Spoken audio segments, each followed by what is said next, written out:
뉴스 속으로. 한국의 비틀즈라고 불리우는 방탄소년단 BTS의 맏형 진이 이번 주에 제대를 하면서 공식 활동을 재개합니다. 현재 군 복무 중인 나머지 5명도 내년 6월에 전역을 하게 되면 K-팝의 완전체 재탄생이 가능할 전망입니다. 또 지난 수십 년간 한국은 물론 미주 한인들에게도 사랑을 받았던 포털의 절대 강자 네이버가 해외 플랫폼에 거센 도전을 받고 있습니다.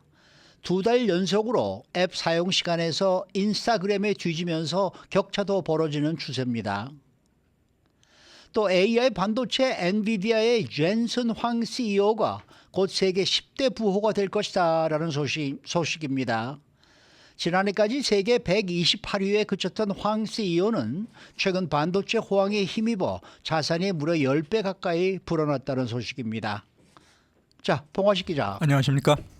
군 입대와 함께 잠시 잊혀졌던 BTS 이 첫 제대 소식을 전하면서 2025년 재결합을 예고했는데 이 아미들의 시간도 다시 흐르기 시작한 것 같습니다. 네, 지난해 12월 7명의 멤버 전원이 군 공백기에 들어갔었죠.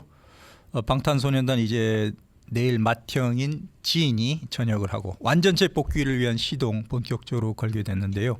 내년 6월로 예정된 컴백이 어느새 1년 앞으로 코앞에 다가왔습니다. 네, 예전에 락앤롤의 황제 엘비스 프레슬리가 23살에 미군에 입대했거든요. 독일의 탱크부대에서 2년 복무하면서 전성기가 끝났다고 합니다.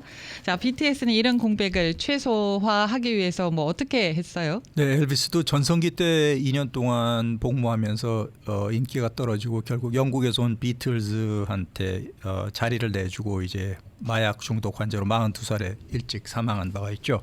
그런데 BTS 같은 경우는 7명이 모두 솔로 앨범을 내고 또 아니면은 공연 실황 영화를 발매하면서 활발하게 활동했습니다. 개개인 몸값, 인지도도 높이고 팬들과의 공백도 최소화하는 그런 전략이 잘 통했다고 봅니다. 가장 먼저 군 복무를 마치게 된 진이 당장 이번 주에 잠실체육관에서 오프라인 행사 2024 페스타를 벌이는데 팬 1000명을 안아주는 포옹 행사를 진행하면서 소통하는 자리를 마련하게 됐습니다. 그리고 오는 10월에는 J-Hope이 복귀하고 슈가, RM, 뷔, 지민, 정국도 내년 6월달에 일제히 전역을 하게 됩니다. 단체 활동 공백기 그래도 2년 반 만에 잘 끝내는 셈이 됐습니다. 네. 엘비스 프레슬리를 군대 생활하면서 나중에 와이프라도 만났죠. 어떻게 이 사람들은 좀 어떻게 만났는지 걸프렌드를 만났는지 모르겠네. 역대 최고 그룹으로 추앙받는 영국의 비틀즈도 인기가 높아진 뒤에 멤버들끼리의 불화로 이 8년 만에 해산을 했었는데 BTS는 앞으로 장수가 가능할 것 같습니까? 네, 이미 어린 시절부터 7명이 비틀즈보다도 오래 호흡을 맞추고 있죠. 이제 연예인으로서의 제2막을 맞이하게 됐는데요. BTS가 앞으로는 그룹 단위 활동 외에도 개인 활동도 집중할 것으로 보이고 있습니다. 한국이 나온 세계적인 걸그룹 블랙핑크도 최근에는 솔로 활동에 치중하는 것과 비슷한 양상이 전개될 것으로 보이고 있는데요. 그런데 이제부터 K-팝 산업이 또 글로벌 팬들에게 관심을 받고 한 단계 더 성장하는 계기가 될 것이라는 전망도 나오고 있습니다.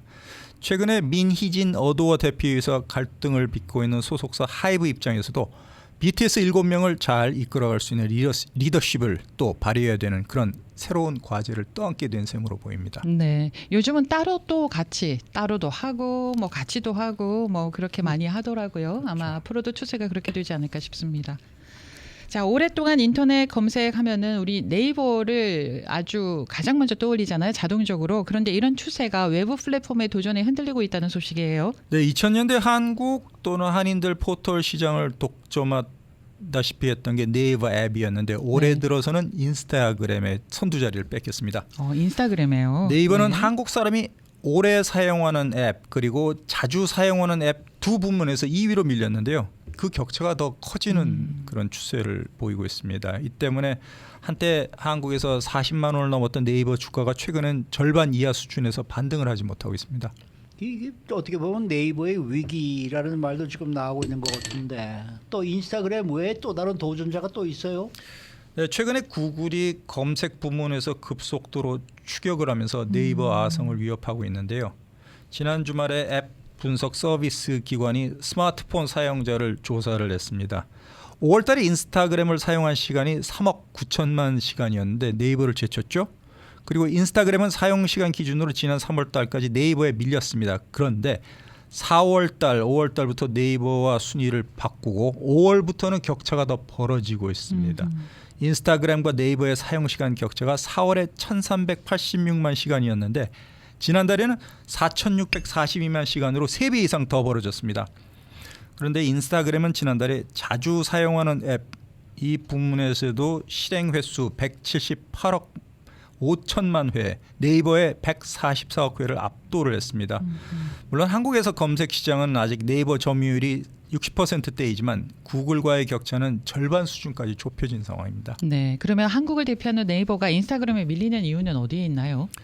일단 젊은 층이 좋아하는 쇼트폼, 네. 즉 다시 말해서 짧은 영상 제작 경쟁에서 완전히 뒤지고 있는 것이 그 결정적인 이유로 보입니다.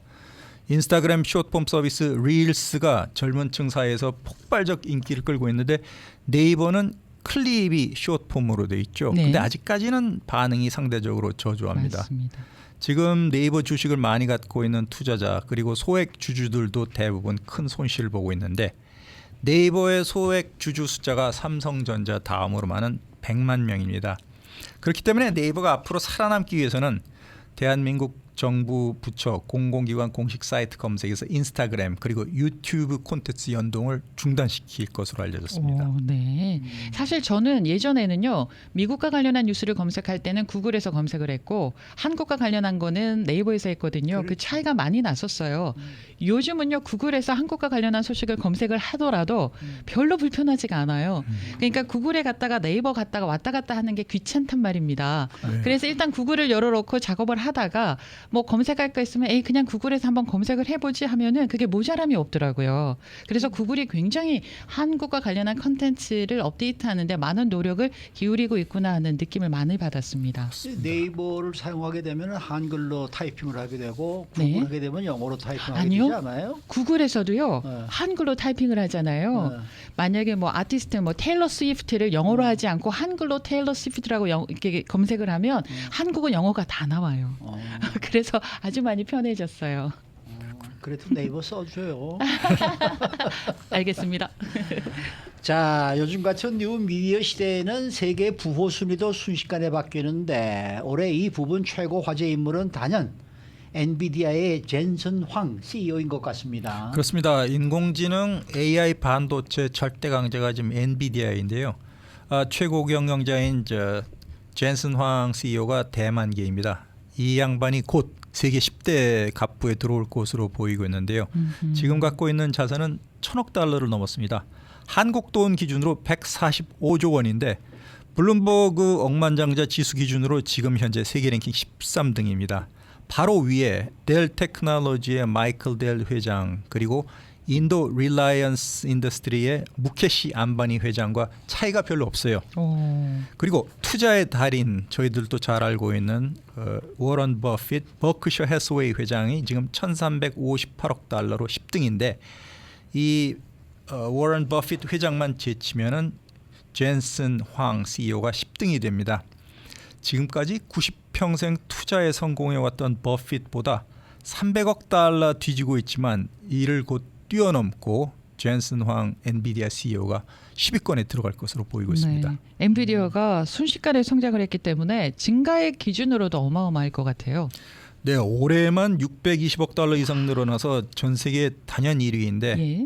페이스북 그리고 메타 창업자인 마크 저커버그는 올해 474억 달러 그리고 구글 공동 창업자인 레리 페이지와 아마존 창업자 제프 베조스가 각각 300억 달러대로 늘었고 버핏은 160억 달러 자산이 많아졌습니다.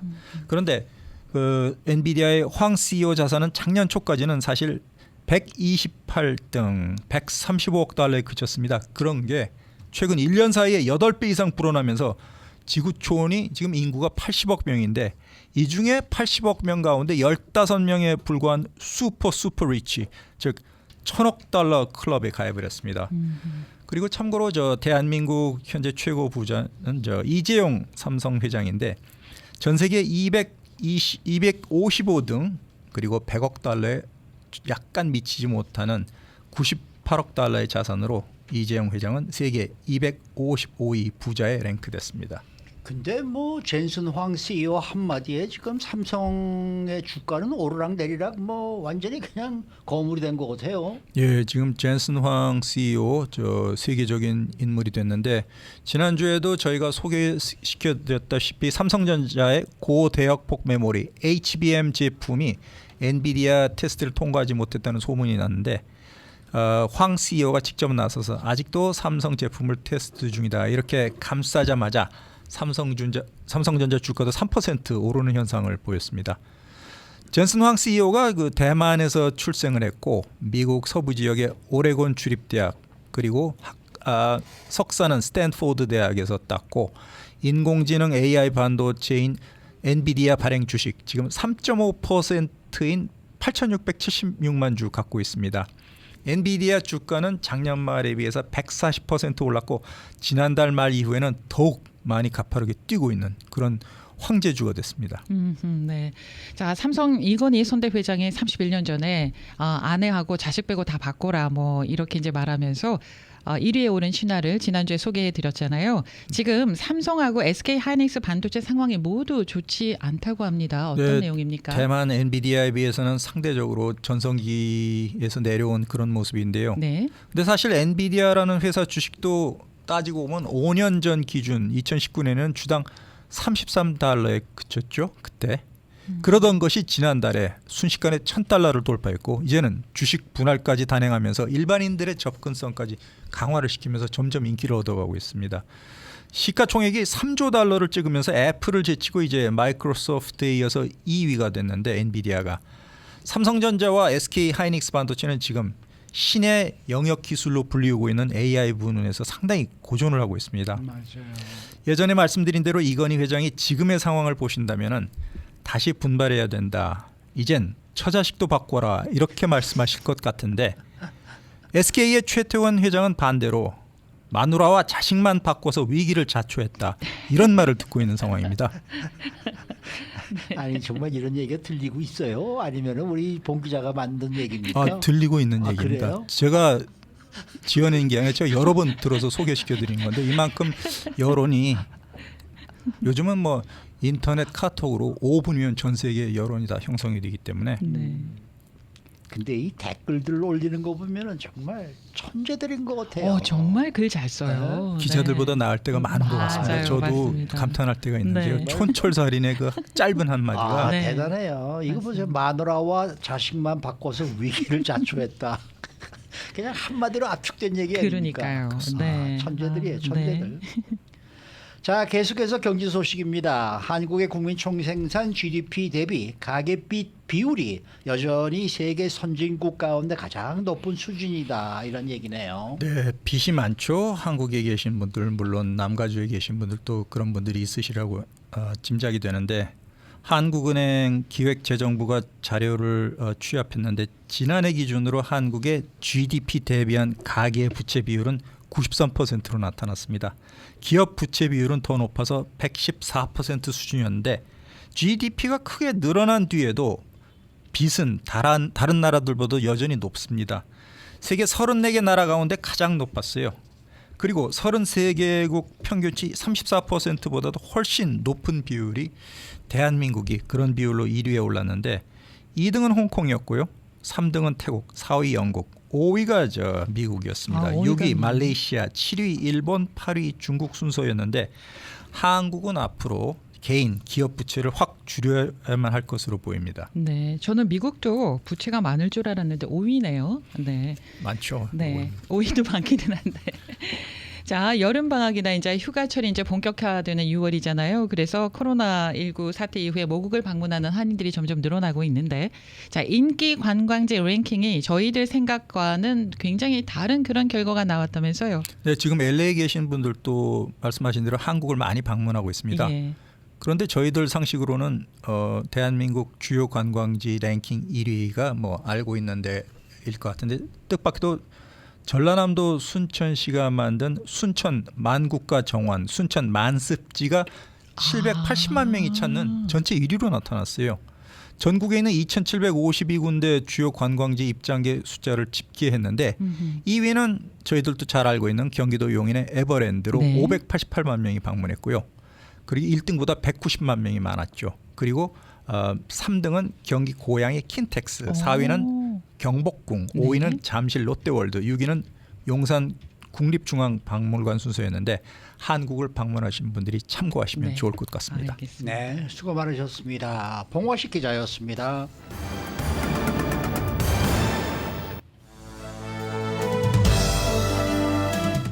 인사이드 아메리카.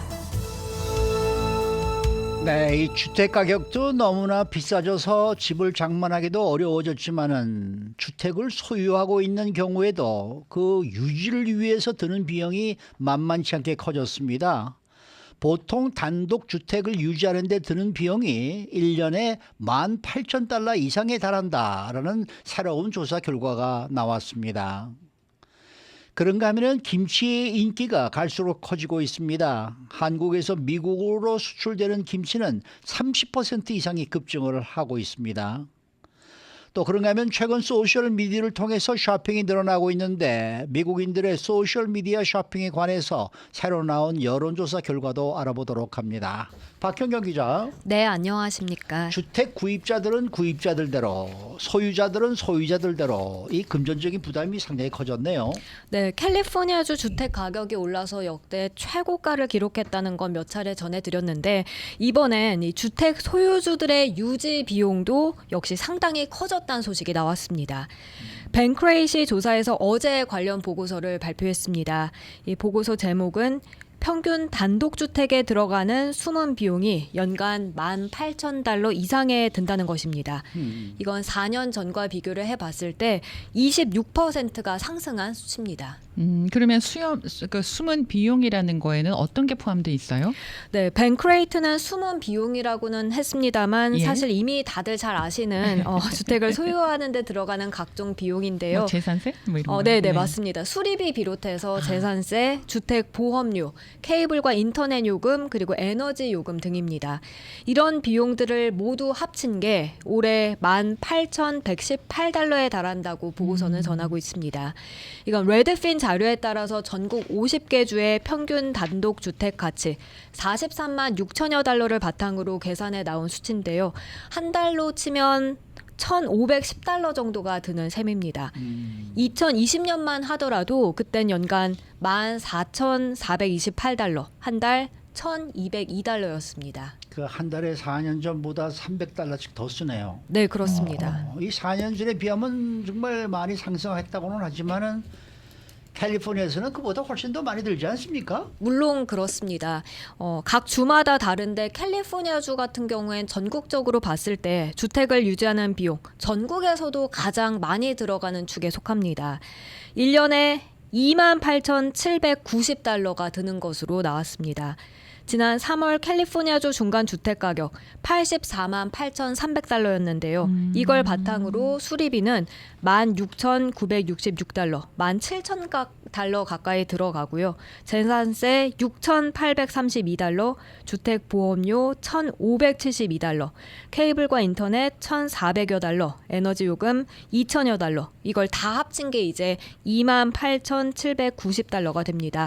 이건 전국에서 두 번째로 주택 유지비가 비싼 겁니다. 네, 아파트에 비해서 일반 주택에서 내는 상하수도세가 아파트보다 훨씬 더 비싸더라고요. 그렇겠죠. 네네. 그러니까 거의 조금 비싼 게 아니라 많이 비싼 걸로 알고 있어서 그것만 하더라도 차이가 좀 많이 나지 않을까 싶습니다. 자, 그러면은 캘리포니아주보다 더 비싼 주도 있나요, 혹시? 네, 한 곳이 더 있는데요. 어디예요? 하와이입니다. 아, 역시. 네. 하와이주 평균 단독주택 가격은 99만 3천 달러로 나왔고요. 그렇게 해서 1년에 드는 수리비가 2만 달러 가까이 들어갑니다. 그렇지만 재산세는 캘리포니아주보다 훨씬 쌉니다. 아, 훨씬? 네, 3,724달러였고요. 네. 주택 보험료 1,455달러, 케이블과 인터넷 요금 1,508달러. 뭐 이건 캘리포니아주와 거의 비슷한데요. 반면 에너지 요금은 또 2,468달러로 캘리포니아주보단 비싼 편이었습니다. 그렇게 해서 하와이는 주택을 소유하는 데 있어서 1년에 $29,000 넘게 비용이 드는 것으로 3만 나타났습니다. 달러가 들어가야 된다는 얘기네. 그렇습니다. 네. 그러면 또 주택 유지비가 많이 들어가는 주는 또 어디 또 있어요?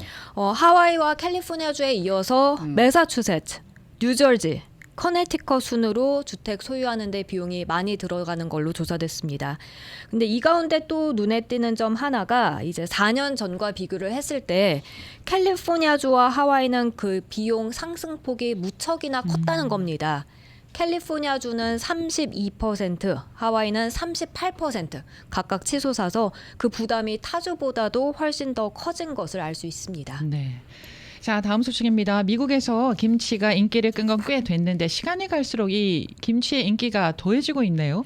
네, 주류 마켓에서도 김치가 판매되고 이제 뭐 한인이 아닌 타 커뮤니티 주민들이 김치를 사가는 모습은 사실 그런 분위기를 잘 실감할 수 있게 하는데요. 맞습니다. 그런 분위기, 한국에서 미국으로 수출되는 김치 물량을 살펴보더라도 잘 나타납니다. 올해 들어 한국에서 미국으로 수출한 김치 물량이 전년 대비 30% 이상 급증했습니다. 한국 시간 오늘 한국관세청에 따르면 올해 1월에서 4월 사이 한국 김치가 미국으로 수출된 물량이요. 작년 같은 기간에 비해서 33% 늘어났습니다. 지난해 기준 10,000톤을 돌파하면서 12년 전보다 김치는 약 10배 정도 늘어난 게 이제 수출이 됐는데 이번에 또 한 번 급증세를 보인 겁니다. 그러면은 이런 추세라면은 미국에서 수입하는 김치량이 사상 최대치를 기록하겠네요. 맞습니다. 같은 추세가 계속 이어진다고 하면 올해 한국의 김치 미국 수출은 13,000톤을 훌쩍 넘을 것으로 전망됐는데요. 13,000톤, 역대 최대 기록을 세우는 겁니다.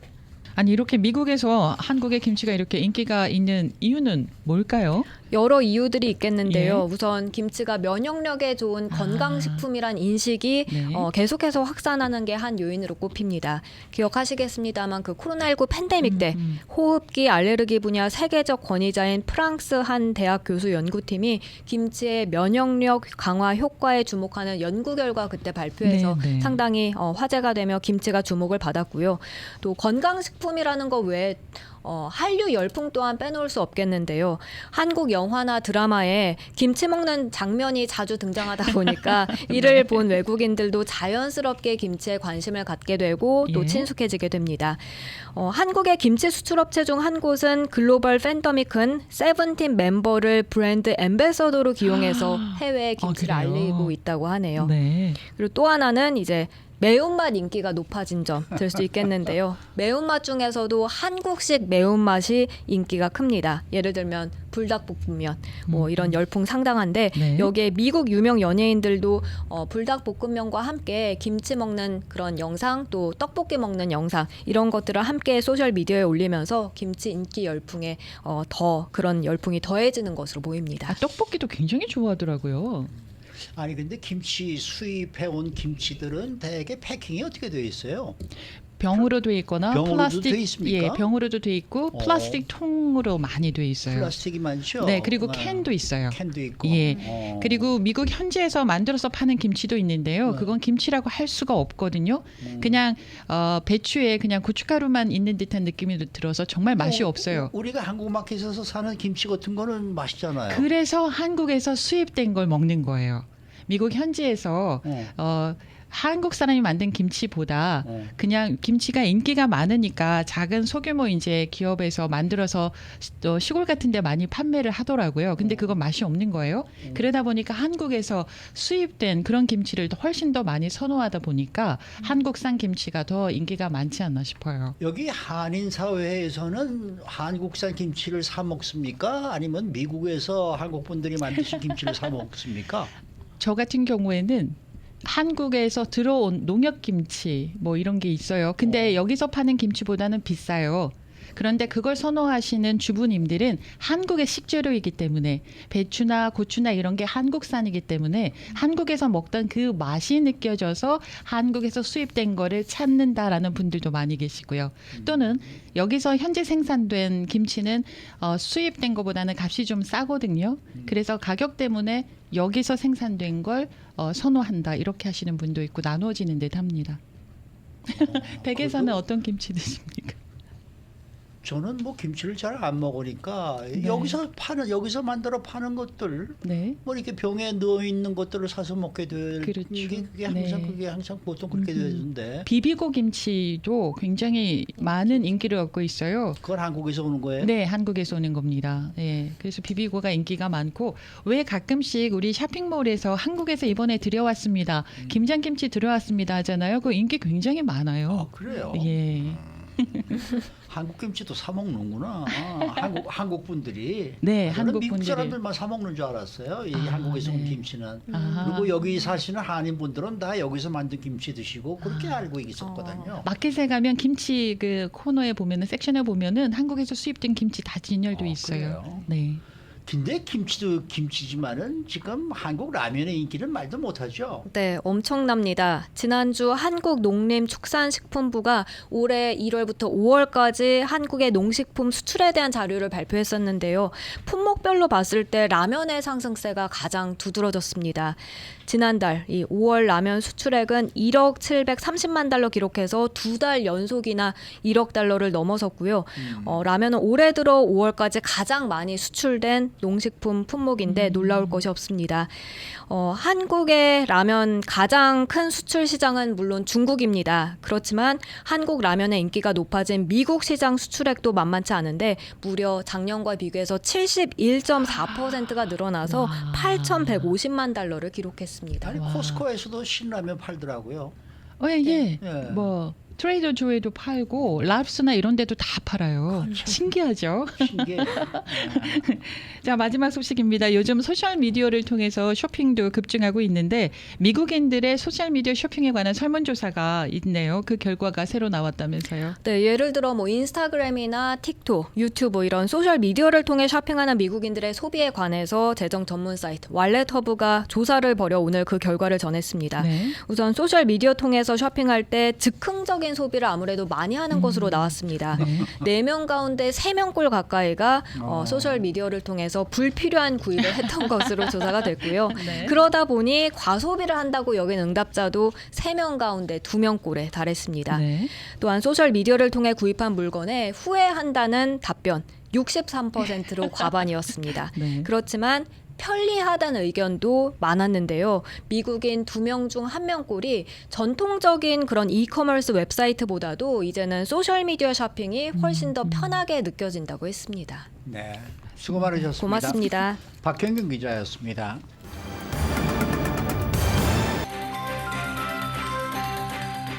데일리 브리핑. 네, 오늘은 노동법 전문 주찬아 변호사 함께합니다. 주 변호사님 안녕하십니까? 네, 안녕하십니까.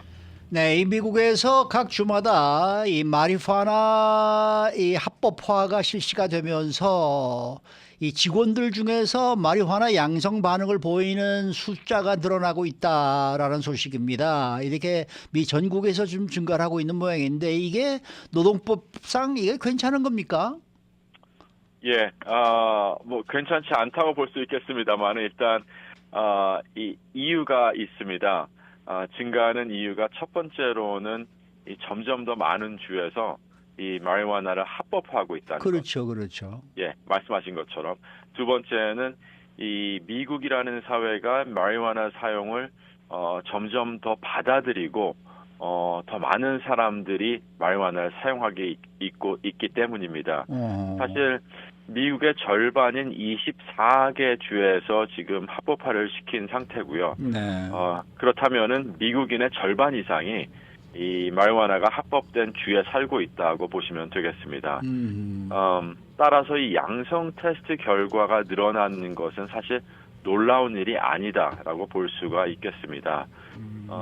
집계한 이 연간 약물 테스트 결과에 따르면 일반 미국 노동력의 이 마리화나 양성률은 2019년에 3.1%, 2022년에는 4.3%, 2023년 작년이 되겠습니다는 4.5%로 꾸준히 증가를 하고 있습니다.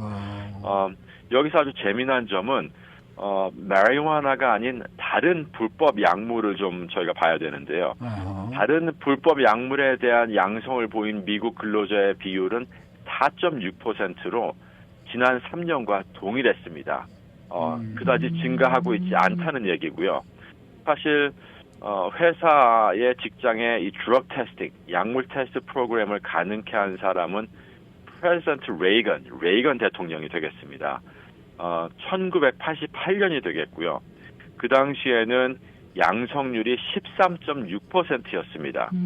하지만 이 테스트가 합법화된 이후로 거의 10%가 줄었다라는 이야기가 되겠고요.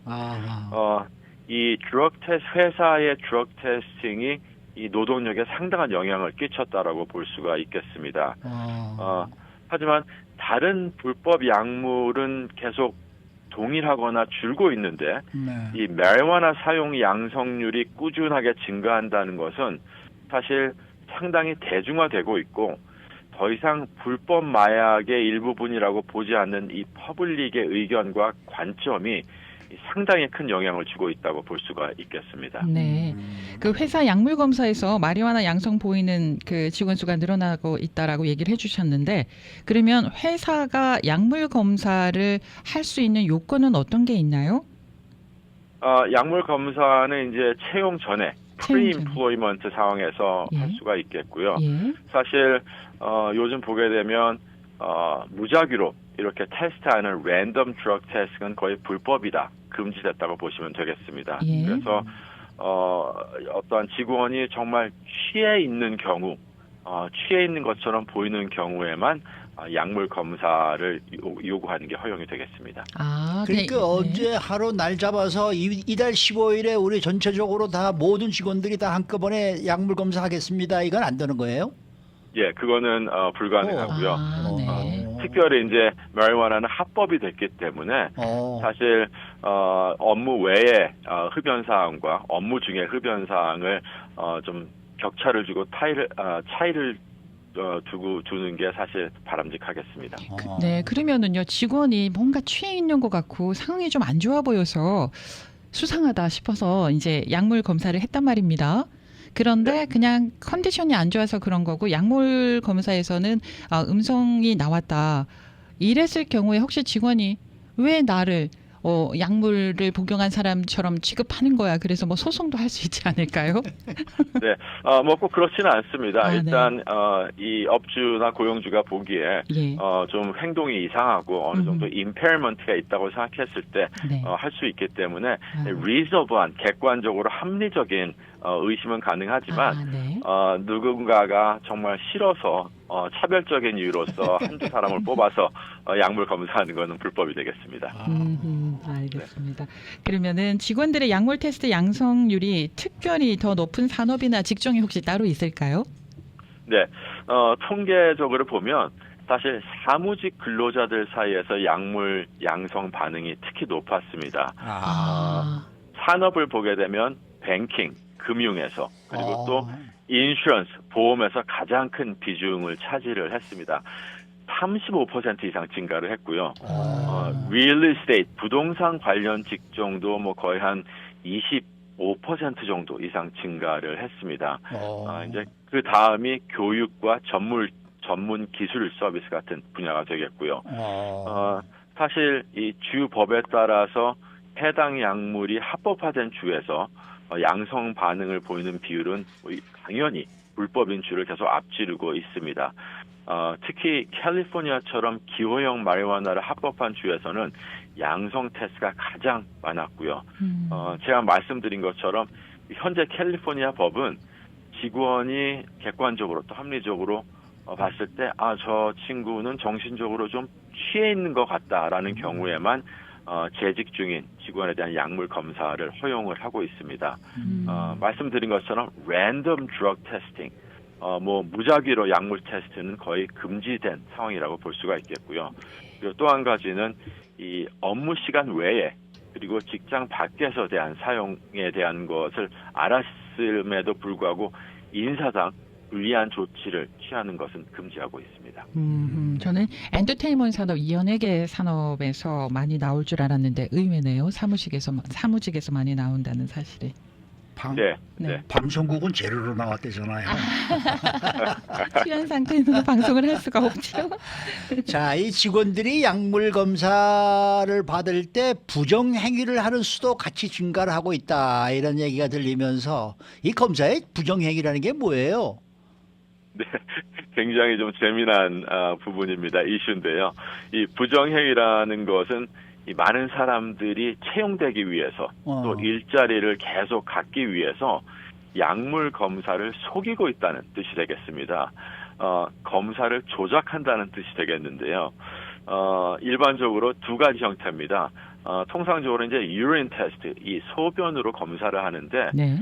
소변 검사 시에 다른 사람의 소변으로 교체를 하는 경우가 이제 첫 번째가 되겠고요. 그리고 샘플 소변에 다른 물질을 추가하는 경우가 또 집어넣고. 많아지고 있습니다. 네, 뭐 소금이나 아이드랍 아니면 비누 같은 이런 걸 넣는 방법이 되겠고요. 문제는 약물 검사 기계에서 화학 물질이 다른 화학 물질이 포함된 것을 감지가 되면 invalid, 유효하지 않은 검사 결과로 나타나게 됩니다. 그래서 일단 양성의 결과는 피할 수 있는 거고요. 많은 직원들이 이 약물 검사 과정을 방해하기 위해서 많은 노력을 기울이고 있다는 소식입니다. 제가 아는 바로는 어떠한 회사에서 직원은 이걸 피하기 위해서 뭐 검사 전에 어마어마한 양의 물을 마셨다. 다 빼내기 위해서. 하지만 그렇다고 성분이 없어지는 것은 아니고요. 그리고 이 샘플 사용이 전년 대비에 비해서 가짜 샘플 사용 말씀드리는 겁니다. 6배 이상 증가를 하고 역사상 최고 수치를 기록을 했습니다. 마찬가지로 작년에 invalid, 무효 테스트가 된 것도 45% 반 이상이 증가를 해서 비율이 가장 높은 역사상 가장 높은 비율을 기록을 했습니다. 그럼 무효가 나오면 다시 검사할 수는 없어요? 다시 검사를 하게 됩니다. 네. 네.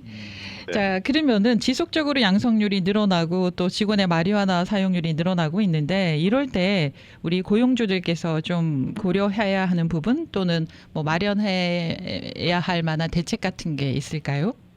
네. 많은 회사들이 점점 이 마리화나 테스팅 검사에서 벗어나고 있습니다. 뉴욕주도 마찬가지고요.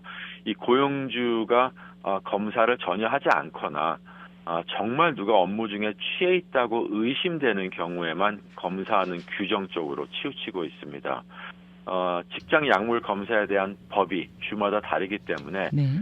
여러 주, 타주에서 사업체나 회사가 운영되는 경우에는 회사의 인플로이 핸북이나 폴리시를 작성할 때 여러 주마다 다른 법과 규칙을 알 수 있도록 이 별도의 문서를 포함하는 게 바람직하겠습니다. 마리화나는 앞으로 미국 모든 주에서 처방약처럼 규제될 가능성이 높다고 보고 있고요. 시간적으로는 좀 걸릴 수가 있겠지만 법이 앞으로는 계속 좀 느슨해지지 않을까 하는 전망입니다. 또한 이 약물 검사를 실시할 때는 여러 이 에이전시나 회사가 검사를 하고 있는데요. 이 부정행위를 적발할 수 있는 방법을 알고 있는 인증된 약물 검사 업체를 사용하라는 게 이제 적극적인 추천이 되겠습니다. 그리고 정책상에서는 업무 외에 이 대마초 사용과 직장 내 사용을 확실히 구별하는 게 굉장히 중요하겠습니다. 그리고 업무 외에 사용에 대해서는 차별하지 않고 보복 행위를 하지 않겠다는 것이 또 회사 팔레스에 명시돼야 되겠습니다. 한 가지 확실한 것은 직장 내에서 또는 업무 시간에 소지하거나 사용하거나 흡연하는 것은 모두 금지될 수 있다는 것 명심하셔야 되겠고요. 회사 내의 drug free policy는 언제나 회사 내에서는 집행 가능하다는 거 알고 계셔야 되겠습니다. 어차피 마리화나는 담배 피는 형태로 사용을 하게 되지요, 대부분은? 뭐 요즘에는 여러 가지 형태로 나오는 걸로 알고 있습니다. 뭐 먹을 수도 있고, 네. 마실 수도 있고, 흡연을 할 수도 있기 때문에 네. 사실 뭐 담배 피는 사람들, 흡연하는 사람들만 이 잡아내기보다는 먹는 사람들, 마시는 사람들을 잡아내는 게 상당히 어렵기 때문에 네. 법이 이제 사실 취해 있는 사람처럼 보였을 때만 드럭 테스팅을 해라라는 게 이제 캘리포니아 법이 되겠습니다. 아니 그러면은 예를 들어서 종업원이 마리화나를 피워서 예를 들어서 테스트를 했는데 정말 양성이 나왔어요. 그러면은 그 사람을 처벌을 할 수 없다는 거 아닙니까? 처벌을 할 수 있죠. 처벌할 수 없는 것은 예를 들어서 업무 외에 지난 주말에 흡연한 것을 가지고 이번 주에 테스트를 해서 양성이 나왔을 때 뭐 해고시킨다거나 아니면 징계하는 것은 불가능하기 때문에 그 당시에 취해 있는 상황이라고 보였을 때라고 짐작이 가는 경우에 의심이 가는 경우에 테스트를 해서 양성이 나오면 거기에 대한 징계는 가능하다고 볼 수 있습니다. 그럼 그걸로 인해서 해고도 가능한 겁니까? 물론입니다. 왜냐하면 업무 중에는 취해 있으면 안 되기 때문에 그리고 흡연과 사용이 불가능하기 때문에 네. 알겠습니다. 네, 혹시 의료용으로 나는 마리화나를 꼭 이 시간대에 뭐 사용을 해야 된다. 이런 경우는 어떻게 그런 되나요? 징계를 댈 수 있겠죠. 네네. 네, 의료용이라면은 뭐 캘리포니아는 이미 다 기호용이 됐기 때문에 필요가 없지만 네. 다른 주에서는 의료용으로 아직 프리스크립션이 필요합니다. 그럴 경우에는 직원한테 가서 프리스크립션을 보여달라고 요청을 할 수가 있겠습니다. 그런 경우에도 일에 지장은 없어야 되겠죠. 당연히 일에 네. 지장이 없어야 되겠고요. 예. 그다음에 일을 할 때 이 프리스크립션 그리고 이러한 사용이 절대적으로 필요한지 안 한지가 또 이제 처방전에 의해서 확인이 될 수가 있겠습니다. 네. 알겠습니다. 오늘 말씀 잘 들었습니다. 네, 감사합니다. 네, 지금까지 노동법 전문 주찬호 변호사 함께했습니다.